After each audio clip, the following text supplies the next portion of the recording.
Hello guys, कैसे आप लोग? कैसे हैं? एकदम बढ़िया, पढ़ाई मस्त चल रही है एकदम। चलो बहुत बढ़िया। Okay, so my name is Sanjeev Pandey और स्वागत है आपका अपने प्यारे से चैनल में, खूबसूरत से चैनल में, जेआर ट्यूटोरियल में। सो जैसा कि आपको पता है कि we have completed the topic which is nothing but electrostatic. Electrostatic में हम लोग ने most of the important topic cover कर लिया है। आज हम लोग बात करने वाले हैं करंट इलेक्ट्रिसिटी की, विच is nothing but chapter number 9 and one of the most important topic. मतलब एक बड़ा क्वेश्चन तो इस चैप्टर से फिक्स्ड है, इस चीज की गारंटी दे सकता हूं मैं। ओके, या फिर एक न्यूमेरिकल फिक्स है, ये चीज की भी गारंटी दे सकता हूं। ओके, चलो तो आज टाइम वेस्ट नहीं करेंगे, बहुत बेहतरीन तरीके से आज ये चैप्टर को एटलीस्ट इसका 1/3 पार्ट कंप्लीट करने की कोशिश करेंगे, which is nothing but Kirchhoff's law, Wheatstone and meter bridge. ये तीन टॉपिक आज हम लोग कवर करने की कोशिश करेंगे और तीनों के तीनों बहुत ही इंपॉर्टेंट टॉपिक है। Okay, so let us start with the topic. हाँ, एक और चीज, अगर तुम लोग ने 11th का करंट इलेक्ट्रिसिटी स्किप किया है तो पहले जाओ वो करंट इलेक्ट्रिसिटी पढ़ लो, थोड़ा सा रिवाइज कर लो। ओके, लाइक मैंने वीडियो बनाया हुआ है 11th सेक्शन में, अगर तुम लोग जाओगे तो तुमको प्लेलिस्ट में पूरा का पूरा चैप्टर मिल जाएगा। मेरा ही वीडियो है, वहां पे एक बार गो थ्रू करके, मतलब hardly you will take 1 hour 2 hour का स्पीड में थोड़ा उसको भगा के देख लो तो तुमको समझ में आ जाएगा बेसिक ऑफ करंट इलेक्ट्रिसिटी। अगर करंट इलेक्ट्रिसिटी का बेसिक समझ में आ गया तो तुमको ये समझने में कोई भी प्रॉब्लम नहीं होगा। Okay, so let us start with the topic. Book और पेन उठा के बैठ जाओ। तो आज हम लोग स्टार्ट करेंगे तुम्हारा chapter number 9 which is nothing but current electricity. उसमें first topic that is a Kirchhoff's law. और तुमको जो आवाज थोड़ी आज सुनने को मिलेगी वो थोड़ी भारी आवाज सुनने को मिलेगी क्योंकि मेरा गला थोड़ा सा बैठा हुआ है। ओके, मेरे को डॉक्टर ने मना किया है बोलने के लिए थोड़ा सा, बट फिर भी तुम्हारा लाग ना हो इसलिए मैं वीडियो बना रहा हूं। ओके, चलो तो स्टार्ट करते हैं आज का टॉपिक। आ जाओ सब लोग। तो किरचॉफ में दो स्टेटमेंट है, दो लॉ है, दोनों लॉ पढ़ेंगे। जो पहला लॉ है which is called as current law, और इसको कहीं ना कहीं जंक्शन लॉ भी बोला जाता है।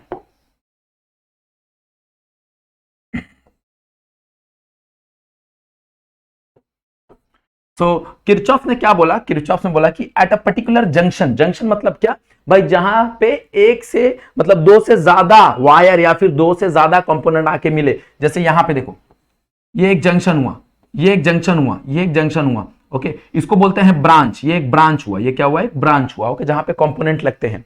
तो eight any junction, at any junction, at any junction, at any junction, the summation of or the sum of total current is zero। मतलब ऐसा बोल सकते हो that is sum of I is equals to zero at junction. ये important है, at junction.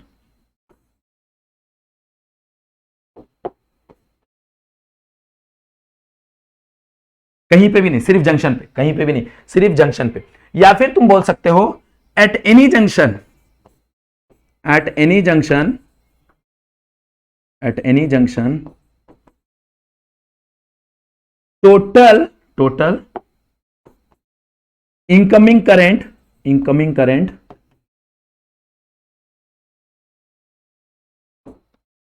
Is equal to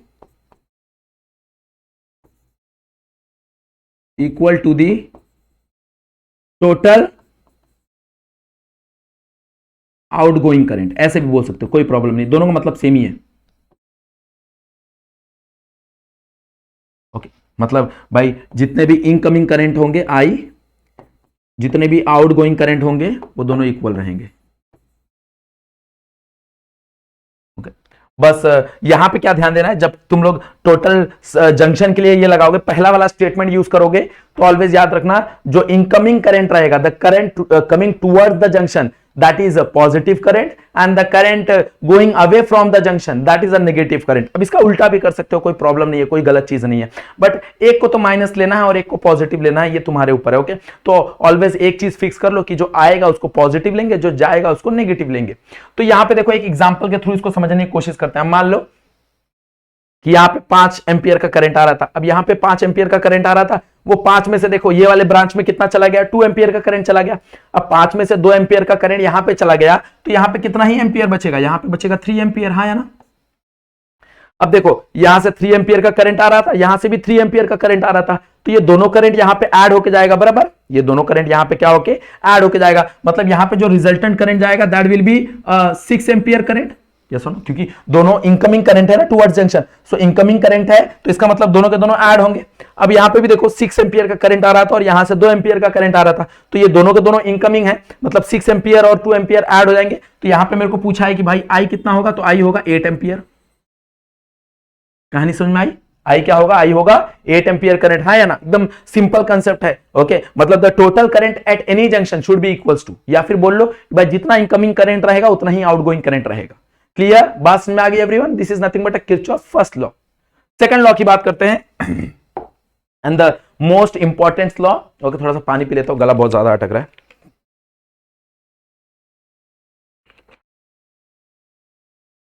हाँ, loop law और voltage law. What is loop law end voltage law? तो भाई उन्होंने क्या बोला कि in any close circuit, okay, in any close circuit,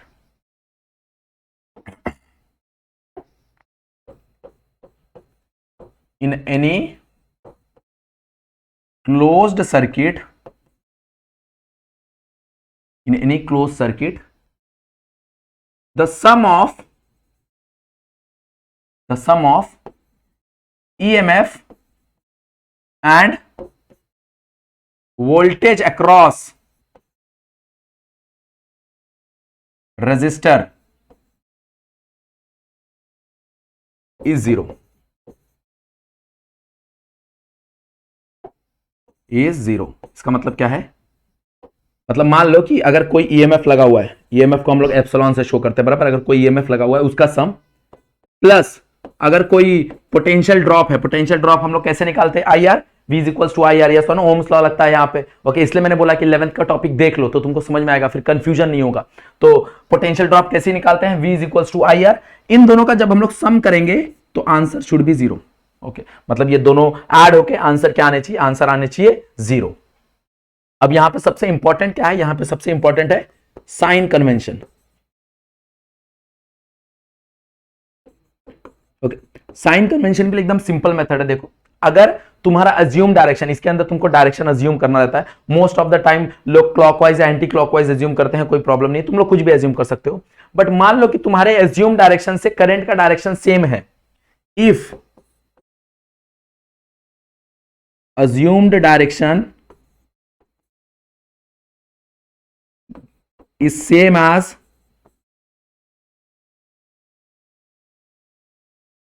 current direction,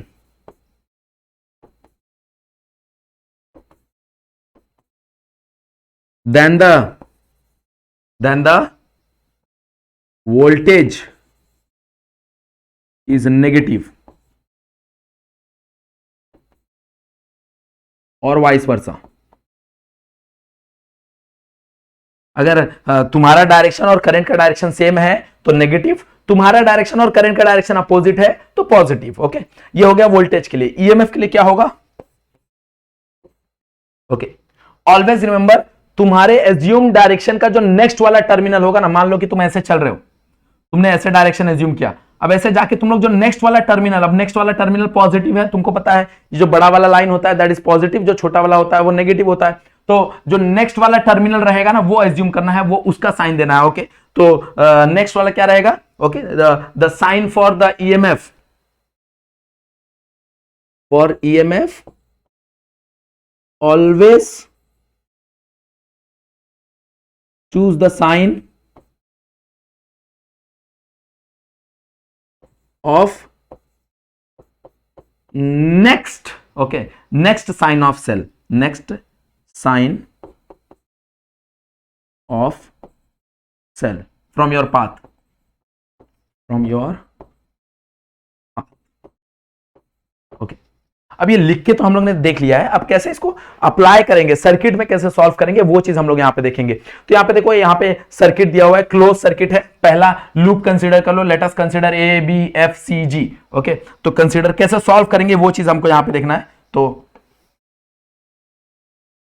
यहां पे बॉर्डर बना देता हूं या फिर इसको थोड़ा सा एडजस्ट कर देता हूं, को थोड़ा सा पीछे भेज देता हूं। ओके, चलो बहुत बढ़िया। तो यहां पे देखो कैसे इस्तेमाल करेंगे हम लोग, कैसे सॉल्व करेंगे। तो हम लोग कंसीडर करेंगे पहला लूप, कंसिडर लूप। कौन सा लूप कंसिडर करेंगे? A B C G A B C G A. Okay, अब कोई भी एक पॉइंट सेलेक्ट करो और उसमें से देखो यहां से करंट जा रहा है I1, यहां पे करंट स्प्लिट हो गया दैट इज I3, और यहां पे करंट, यहां से करंट जा रहा है I2। अब ये दोनों करंट यहां पे मर्ज होके यहां पे आ रहे हैं I3। ओके, सो यहां पे मैं बोल सकता हूं I2 can be written as, यहां पे देखो डायरेक्टली हम लोग लिख सकते हैं ना, हमको पता है जंक्शन रूल क्या बोलता है, तो यहां पे मैं डायरेक्टली लिख सकता हूं ना, this I3 can be written as that is equals to I1 plus I2, कि दोनों आ रहे हैं ना यहाँ पे ऐड होके, तो I3 can be written as I1 plus I2। अब यहाँ पे जाते टाइम भाई जो जहां से, अगर यहां से I1 निकल रहा है तो I1 जाएगा, यहां से I2 निकल रहा है वो I2 जाएगा यहाँ पे, हाँ या ना। ज्यादा कभी भी ट्राई करना ज्यादा नंबर ऑफ अननोन नहीं लाने को, I3 लिखोगे तो भी चलेगा बट नंबर ऑफ अननोन बढ़ जाएगा, तो इस यहां पे लिख सकते हो तुम लोग I1 प्लस I2। ओके, तो कंसिडर द लूप AP, हम लोग A से स्टार्ट करेंगे, तो यहां पे सबसे पहला पोटेंशियल क्या होगा देखो, दैट इज I1 R1। रुको व्हाइट से लिखता हूं क्योंकि रेड से उतना दिखेगा नहीं, दैट इज I1 R1 पहला, माइनस, क्यों माइनस? भाई करंट का भी डायरेक्शन ऐसा और मैं भी ऐसे ही जा रहा हूं। फिर यहां पे आ जाएंगे, ये वाला आ जाएगा, क्या आ जाएगा देखो जरा, माइनस। अब यहां पे I3 यूज नहीं करेंगे हम लोग, क्या यूज करेंगे, I1 plus I2 into R5। Clear बात समझ आ गई? नेक्स्ट यहां पे आ जाएंगे, ये वाले लूप, वो वाले लूप का हमको नहीं देखना, हमको सिर्फ ये वाले लूप का देखना है। अब यहां पे क्या आ जाएगा देखो जरा, माइनस I1 इंटू R3, है ना। अब आगे जाएंगे, एक EMF है, हम लोग ऐसा जा रहे हैं, हम लोग के नेक्स्ट वाला, हम लोग के पाथ पे नेक्स्ट वाला कौन सा है, दैट इज प्लस। ये वाला प्लस होता है, ये वाला माइनस होता है, ये सोनो बड़ा वाला, तो वहां पे मैं लिख सकता हूं प्लस एप्सिलॉन 1 इक्वल्स टू 0। और कुछ तो है नहीं, और कुछ तो है नहीं यहाँ पे, हाँ या ना, बात समझ आ गई, ये चीज समझ में आ गया कैसे लिखा। नेक्स्ट वाले लूप के लिए देखो, नेक्स्ट वाला लूप क्या हो जाएगा, कंसीडर लूप कौन सा, बी, और ऐसे इस लूप को कंसीडर किया है तो हम लोग ऐसे कंसीडर करेंगे, that is B F D C B. Apply करो, चलो यहां से स्टार्ट करेंगे हम लोग ऐसे, तो अगर ऐसे स्टार्ट करेंगे तो देखो क्या मिलेगा। ओके, तो यहां पे हमको क्या मिलेगा, पहला कौन सा करंट है, I1, तो I1 प्लस I2 इंटू कौन सा रेजिस्टेंस है, दैट इज R5 माइनस, क्यों माइनस, क्योंकि भाई करंट का डायरेक्शन और मेरा डायरेक्शन सेम है, अगर मेरा डायरेक्शन करंट का डायरेक्शन अपोजिट हो जाएगा तो हम लोग प्लस लेंगे। अब यहां पे आ जाओ, यहां पे क्या हो जाएगा देखो जरा, माइनस I2 इंटू रेजिस्टेंस कौन सा है, R4। यहां पे देख लो जरा, नेक्स्ट वाला प्लस है तो प्लस एप्सिलॉन 2। नेक्स्ट यहां पे देखो, यहां पे कौन सा रेजिस्टेंस है, R2 इंटू I2, तो minus I2 into R2 should be equals to 0। वापस वहीं पहुंच गए ना, जब पहुंच गए वहां पे तो इक्वल्स टू 0 लिख दो। अब ये दो इक्वेशन आ गया, that depending upon the unknown, okay, दो अननोन है, करंट ज्यादा करके करंट निकालने पूछता है, तो depending upon the unknown you can use the method, तुम लोग ने 10वीं में पढ़ा है साइमल्टेनियसली मेथड, सब्स्टिट्यूशन मेथड। तुम लोग ये दोनों इक्वेशन को सॉल्व कर दो साइमल्टेनियसली, तुमको मिल जाएगा, ओके, तुम्हारा अननोन मिल जाएगा, तुमको I1 और I2 मिल जाएगा। बात समझ आई? ये जो मेथड है बहुत कमाल का मेथड है, और ये लॉ ज्यादा करके एग्जाम में आता है, याद रखना, ओके, ये लॉ ज्यादा करके एग्जाम में आता है। क्लियर बात में आ गई? तो तुमको स्टेटमेंट बताना है, उसका साइन कन्वेंशन बताना है, एक डायग्राम बता देना है और उसको एक्सप्रेस कर देना है, बस और कुछ नहीं करने की जरूरत है। क्लियर? चलो, जो नेक्स्ट टॉपिक है वो बेस्ड है इसी पे, और that is very important combination which is called as Wheatstone. Okay, Wheatstone bridge बोला जाता है इसको, विस्टोन कॉम्बिनेशन बोला जाता है इसको। क्या हुआ, ये क्या कॉम्बिनेशन है? तो भाई एक साइंटिस्ट थे, उन्होंने क्या किया, उन्होंने 4 रेजिस्टेंस लिया और 4 रेजिस्टेंस को कुछ इस रेक्टेंगुलर पैटर्न में अरेंज कर दिया। तुम लोग यहां पे देख सकते हो P, Q, S, R, ये पैटर्न में अरेंज कर दिया। और उन्होंने बोला कि एक ऐसा सिचुएशन आएगा, और बीच में फ्रॉम B टू D, ये जो B और D दिख रहा है, इसके बीच में क्या लगा दिया, इसके बीच में गैल्वेनोमीटर लगा दिया। ओके, और क्या देखा भाई, जैसे ये रेजिस्टेंस को चेंज करके देखा, एक ऐसा सिचुएशन आया जब ये सारे रेजिस्टेंस एक दूसरे से बैलेंस्ड हो गए। मतलब क्या हो गया, एक कंडीशन मिला, that condition is P by S is equals to Q by R। ऐसा जब एक कंडीशन मिला ना, this is called balanced condition, और during this condition there will be no flow of current through the galvanometer. मतलब ये जो galvanometer है ना, उसके अंदर से करंट फ्लो हो रहा था, दैट इज 0। उसके अंदर से करंट क्या फ्लो हो रहा था, दैट इज 0। ओके, मतलब इसके अंदर से करंट फ्लो होना 0 हुआ। कब हुआ, जब P divide by S is equal to Q divide by R मिला, and this condition is called as balanced condition. इस कंडीशन को क्या बोला जाता है? Balance condition. ओके, तो ये कंडीशन कहां से आया, कैसे काम करता है, ये वो सारा चीज हमको यहां पे देखना है। ओके, सो यहां पे देखो 4 रजिस्टर लिया है, 1 2 3 4, और यहां पे एक सोर्स लगाया है, यहां से करंट फ्लो हो रहा है, मान लो I। अब यहां से I करंट फ्लो हो रहा है, तो यहां पे जाके करंट डिस्ट्रीब्यूट हो जाएगा, तो यहां पे आ जाएगा I1, यहां पे आ जाएगा I2। अब यहां पे I1 जा रहा है, I1 जा रहा है, अब I1 में से यहां पे कुछ करंट चला जाएगा, that is IG, the current through the galvanometer, and यहां से कुछ करंट चला जाएगा, that is I1 minus IG। देखो यहां से I1 आ रहा था, I1 में से IG करंट चला गया, तो यहां पे बचा हुआ करंट जाएगा, कितना बचा हुआ करंट जाएगा? I1 minus IG। अब यहां से I2 करंट आ रहा था, अब ये I2 है, और यहां से IG करंट आ रहा था, अब IG करंट आ रहा था, अब यहां से I2 और IG, अब यहां पे दोनों ऐड होके जाएंगे क्योंकि सेम आ रहा है, तो I2 प्लस IG यहां पे जाएंगे, यस और नो, और यहां पे वापस I1 minus IG, I2 plus IG, IG cancel, I1 plus I2 that is nothing but I, that is nothing but I, तो I फ्लो होना चालू हो जाएगा, यस और नो। अब हमको इसका ये कंडीशन कहां से मिलता है वो हमको देखना है, तो हम लोग क्या करेंगे, इसके अंदर हम लोग यूज करेंगे अपना KVL, which is nothing but short form में उसको KVL बोलते हैं, that is a Kirchhoff voltage law. तो कैसे यूज करेंगे, मान लो यहां पे हम लोग ने डायरेक्शन एज्यूम किया, दैट इज क्लॉकवाइज, और यहां पे भी हम डायरेक्शन एज्यूम करेंगे क्लॉकवाइज। ओके, हम लोग क्लॉकवाइज ही एज्यूम करेंगे, तो क्या मिलेगा देखो जरा, इन लूप, कौन सा लूप देखेंगे हम लोग? A B D A, A B D A। तो यहां से लिखना चालू करते हैं, देखो क्या मिलेगा, रेजिस्टेंस क्या है P, करंट क्या है I1, तो माइनस I1, माइनस क्यों लिया, क्योंकि भाई मेरे को पता है डायरेक्शन सेम है, इंटू रेजिस्टेंस क्या है P। अब यहां पे पहुंचे, यहां पे देखो करंट क्या है IG, रेजिस्टेंस क्या है, गैल्वेनोमीटर का रेजिस्टेंस यहां पे लिया गया है कैपिटल G, तो minus IG into capital G, yes और नो। अब यहां पे देखो, यहां से पहुंचे, अब यहां पे जाएंगे, अब यहां पे देखो मैं ऐसे जा रहा हूं बट करंट ऐसे आ रहा है, दोनों अपोजिट हो गया, तो अब यहां पे प्लस लगेगा, तो यहां पे क्या आ जाएगा, प्लस, करंट कितना फ्लो हो रहा है I2, और रेजिस्टेंस कितना है उसका S, इक्वल्स टू क्या हो जाएगा, 0, हाँ या ना, इक्वल्स टू क्या हो जाएगा, 0। ओके, अब यहां पे जो माइनस है इसको यहां पे ले लो, क्या मिलेगा देखो जरा, I2 S is equals to I1 P, और ये भी यहां पे आ जाएगा, that is IG into G। Mark equation number 1। Okay, इसको इक्वेशन नंबर 1 मार्क करते हैं। अब दूसरा लूप कंसीडर करते हैं, इन लूप, कौन सा लूप कंसीडर करेंगे, अगला loop, that is B C D B, तो B C D B, हम लोग इसमें भी क्लॉकवाइज हम लोग ने एज्यूम किया है, हम कोई भी डायरेक्शन एज्यूम कर सकते हैं, मैंने तुमको बताया ना, तुम क्लॉकवाइज एज्यूम करो, एंटी क्लॉकवाइज एज्यूम करो, डजंट मैटर। ओके, सो इसके अंदर अप्लाई करो, क्या मिलेगा देखो जरा, I1 minus IG into Q, तो I1 minus IG into Q, बराबर। नेक्स्ट यहां पे आ जाएगा देखो जरा, R इंटू, अब यहां पे प्लस आ जाएगा क्योंकि मैं ऐसे आ रहा हूं और करंट ऐसे जा रहा है, तो प्लस क्या आ जाएगा, दैट इज I2, यहां पे कितना हो जाएगा, that is plus IG into R, अब यहां पे भी प्लस आ जाएगा देखो जरा, तो plus IG into G should be equals to 0, बराबर। But for the balancing condition, but for the balancing condition, but for the balancing condition there will be no current flowing through the conductor, मतलब IG should be equals to 0, तभी तो balancing condition मिलेगा ना भाई। मतलब यहां का जो पोटेंशियल होगा, एक्चुअल में कहने का मतलब क्या है, उसका कहने का मतलब यह है कि भाई जो पोटेंशियल अक्रॉस VB है, that should be potential across VD। अब दोनों के अक्रॉस अगर पोटेंशियल सेम हो जाएगा तो यहां से कोई भी करंट फ्लो नहीं होगा, यस और नो।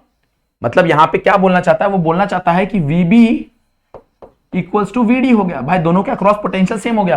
सिंस दोनों का अक्रॉस पोटेंशियल सेम हो गया तो यहां से कोई भी करंट फ्लो नहीं होगा। सिंस यहां पे कोई भी करंट फ्लो नहीं होगा, IG क्या होगा, 0 होगा। तो यहां पे देखो IG 0 हो गया, यहां पे IG 0 हो गया, यहां पे IG 0 हो गया, यहां पे IG 0 हो गया, तो क्या ही मिलेगा तुमको, देखो क्या ही मिलेगा, ध्यान से देखो जरा।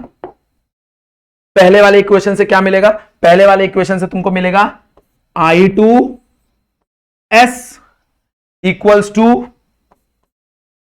I1P, हाँ या ना। दूसरे वाले इक्वेशन से क्या मिलेगा देखो जरा, I1Q इज इक्वल टू, देखो यहां पे क्या मिलेगा, प्लस यहां पे क्या है, दैट इज I2R, हाँ है ना, should be equal to zero. अब यहां पे एक मिस्टेक क्या है, यहां पे मिस्टेक है, जब अपन ने ये वाला कंडीशन लिया ना तो यहां पे अपन ने माइनस नहीं लगाया, यहां पे माइनस लगेगा क्योंकि दोनों का डायरेक्शन सेम है ना, तो यहां पे क्या आएगा, यहां पे माइनस आएगा। अब ये माइनस को क्या करेंगे, ये माइनस को उधर भेज देंगे तो क्या मिलेगा यहां पे मेरे को कंडीशन, यहां पे कंडीशन मिलेगा मेरे को I2R should be equal to I1Q। अब ये दोनों को डिवाइड कर दो, अब ये दोनों को तुम लोग डिवाइड करोगे, ये दोनों कंडीशन को डिवाइड करोगे तो क्या ही मिलेगा, देखो जरा, अगर मैं डिवाइड कर दूं that is I2R is equals to I1Q, तो I2 कैंसल, I1 कैंसल, क्या ही मिलेगा मेरे को, मिलेगा that is S by R is equals to P by Q, and this is the balancing condition. Okay, अब इसको कैसे भी लिखना चाहो कोई प्रॉब्लम नहीं है। Okay, that is S by R बोले तो this by this is equals to this by this. Okay, इसको ऐसे भी लिख सकते हैं P by S equals to Q by R, इसको ऐसे भी लिख सकते हैं P by Q is equals to S by R। Okay, that depends. Okay, कैसे भी कंडीशन लिख सकते हो, तीन तरीका है लिखने के लिए, कोई प्रॉब्लम नहीं है। Clear? So this are the balancing condition, this are the balancing condition. हाँ या ना, बात समझ आई कि नहीं समझ आई एवरीवन? पक्का? हाँ है ना, समझ में आया विस्टोन कैसे काम करता है? ओके, टेक अ स्क्रीनशॉट, तुमको काम आएगा ये चीज। अब इसके ऊपर ही एप्लीकेशन बना हुआ है, कैसा एप्लीकेशन बना हुआ है, इसके ऊपर ही मीटर ब्रिज बना। Okay, what is meter bridge, वो हम लोग डिस्कस करेंगे अगला। तो this is nothing but a meter bridge. Okay, ये एक मीटर ब्रिज है, तुमको इसका प्रैक्टिकल हुआ रहेगा, अगर तुमको याद होगा तो तुम लोग एक अननोन रेजिस्टर फाइंड कर सकते हो। यहाँ पे जो लेफ्ट गैप होता है, लेफ्ट गैप में अगर तुमको याद होगा तो तुम लोग एक अननोन रेजिस्टर फिट करते हो और वो अननोन रेजिस्टर का रेजिस्टेंस निकालते हो, कैलकुलेट करते हो with the help of meter bridge. Okay, तो what is this meter bridge? Meter bridge is nothing but a Wheatstone, it work on the principle of Wheatstone bridge. सबसे पहला कहानी क्या है, it work on the principle of Wheatstone bridge।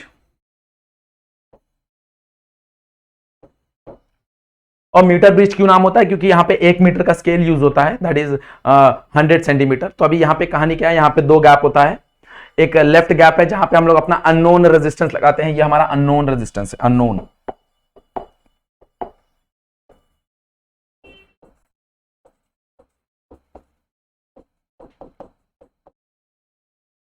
और यहां पे हमारा राइट गैप है जहां पे हम लोग रेजिस्टेंस बॉक्स लगाते हैं जो हमको नोन होता है, this is the known value, this is the known value. Okay, और यहां पे हम लोग ने ये मेटालिक स्ट्रिप लगाया हुआ है फॉर द कंडक्शन। यहां पे ये मेरा सी पॉइंट हो गया और सी पॉइंट से मैंने गैलोनोमीटर लगाया हुआ है। और मान लो ये, तो ये एक्चुअल में देखो कैसे काम कर रहा है, ये मेरा ये वाला पार्ट हो गया, ये मेरा ये वाला पार्ट हो गया, ये वाला मेरा ये वाला पार्ट, और यहां पे जो मेटल वाला पार्ट है ना, ये वाला रेजिस्टेंस हो गया, ये मेटल वाला पार्ट, ये वाला रेजिस्टेंस हो गया। देखो ये व्हीटस्टोन की तरह दिख रहा है, ये किसकी तरह दिख रहा है, व्हीटस्टोन की तरह दिख रहा है कि नहीं दिख रहा है? तो वही कहानी है, ये एक्चुअल में व्हीटस्टोन ही है और कुछ नहीं है। अब क्या होता है यहाँ पे जॉकी होता है भाई, जॉकी को हम लोग यहाँ पे एक वायर लगा हुआ है, this is the wire, metallic wire है ये।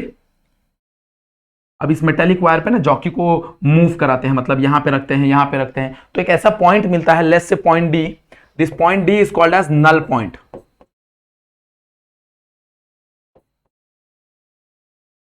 और ये नल पॉइंट क्या है, इसका मतलब क्या है भाई, D is a null point, मतलब देयर विल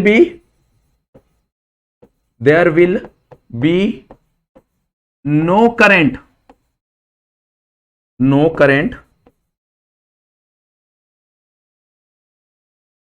फ्लो थ्रू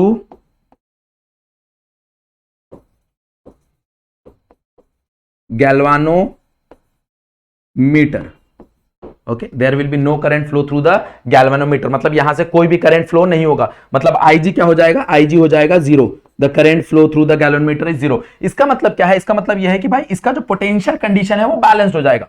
मतलब मैं बोल सकता हूं कि ये जो पोटेंशियल, मतलब ये जो रेजिस्टेंस है that is X R, X, okay, is balanced by the resistance across this length, that is resistance of R X is equal to, यहां का जो रेजिस्टेंस हो जाएगा वो इससे बैलेंस हो जाएगा, that is R should be balanced with LR, yes or no? No, not LR, the resistance of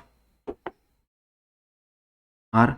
but मेरे को रेजिस्टेंस का फॉर्मूला पता है in terms of resistivity, since the material is same the resistivity will same. तो अगर मैं put करूंगा वो फॉर्मूला तो क्या मिलेगा, x by what is r का फॉर्मूला जरा रिमेंबर, तो rho l by a is equals to r divide by rho l by a, but rho and rho will cancel out, why, because the material is same, because the material is same and the area is also cancel out. भाई area uniform होगा इसका, ये जो string है, ये string का area जो होता है वो यूनिफॉर्म होता है, तो area is also cancel out. अब इस वाले लेंथ को हम लोग नाम दे देते हैं Lx, इस वाले लेंथ को हम लोग नाम दे देते हैं Ry। तो दिस इज द कंडीशन भाई, x divide by Lx is equals to r divide by Lr। तो ये Lx वहां भेज दूंगा तो मेरे को x इज इक्वल्स टू क्या मिलेगा, r in bracket that is Lx by Lr, हाँ है ना। This is nothing but a condition. देखो R क्या है, R is the resistance box जो कि हमको नोन है, Lx और Ly मिल जाएगा क्योंकि वो मीटर लगाया हुआ है यहाँ पे। मेरे को समझ में आएगा ना भाई कहां पे नल पॉइंट मिला है, जहां पे नल पॉइंट मिला है मैं अपनी आंखों से देख सकता हूं, तो मेरे को Lx डिस्टेंस भी मिल जाएगा, मेरे को Lr डिस्टेंस भी मिल जाएगा। वो दोनों वैल्यू यहां पे सब्स्टिट्यूट करूंगा तो we can calculate the unknown resistance x, हाँ या ना, बात समझ आई कि समझ आई? बहुत बेहतरीन तरीका है इसको कैलकुलेट करने का, यस और नो, बोलो जरा। अब इसको एक और तरीके से लिखा जा सकता है, ओके, ऐसा लिखते हैं। अब मान लो भाई एक जगह का लेंथ ले लेते हो r, मान लो इसका लेंथ ले लेते हो l, तो इसका लेंथ कितना ही हो जाएगा 100 माइनस l, है ना। एक जगह का अगर तुम लेंथ l ले लोगे तो दूसरे वाला कितना ही हो जाएगा 100 माइनस l। तो मान लो Lx तुमने l ले लिया, तो मान लो Lx तुमने l ले लिया, तो डिनोमिनेटर में कितना आ जाएगा, that is 100 minus l, you will get the answer, simple, कुछ तकलीफ ही नहीं है इसमें, ओके। अगर Lx लिखना है तो Lx बाय Lr लिख दो, ये Lr है, हाँ, दैट इज नॉट, ये L है, L नहीं तुम लोग बोलोगे U दिख रहा है सर, वो Lr, ओके। तो Lx अगर मैंने L ले लिया तो मेरा बचा हुआ लेंथ कितना होगा 100 माइनस L, तो मेरा जो Lr है वो कितना होगा, Lr होगा मेरा 100, तो यहां पे मैंने 100 माइनस L लिख दिया। बात समझ में आ गई एवरीवन, पक्का समझ में आया मीटर ब्रिज कैसे काम करता है, okay. One of the important topic है इसके अंदर का, ये याद रखना, ओके। सो विस्टोन इंपॉर्टेंट है वो हम लोग ने कर लिया भाई, मीटर ब्रिज वो इंपॉर्टेंट हम लोग ने कर लिया। In next lecture we are going to start is nothing but a potentiometer, okay. और जो कि तुमको वो एक्सपेरिमेंट भी है, 30 मार्क्स का एक्सपेरिमेंट होता है ना, उसमें पोटेंशियोमीटर है और मीटर ब्रिज भी है, दोनों है, ओके। तो ये दोनों, ये चैप्टर ही बहुत अच्छे से पढ़ना, ओके। ये चैप्टर में हम लोग ट्राई करेंगे कि सारा का सारा मैं टॉपिक कवर कर सकूं, तो टेंशन मत लेना, ओके। क्लियर, बात समझ में आ गई एवरीवन? आज का टॉपिक मजेदार लगा, कमेंट करके बता दो सेक्शन, ओके, कमेंट सेक्शन में बता दो, ओके, कमेंट करके। चलो, सो अगर यहां तक वीडियो देख लियो तो क्या करना है, वीडियो को लाइक करना है, चैनल पे फर्स्ट टाइम हो चैनल को सब्सक्राइब कर लेना, और जितना ज्यादा हो सके वीडियो को शेयर कर लेना, ओके। चलो, सो आज का वीडियो यहीं पे एंड करते हैं, आज के लिए बस इतना ही, that's it for today, thank you so much.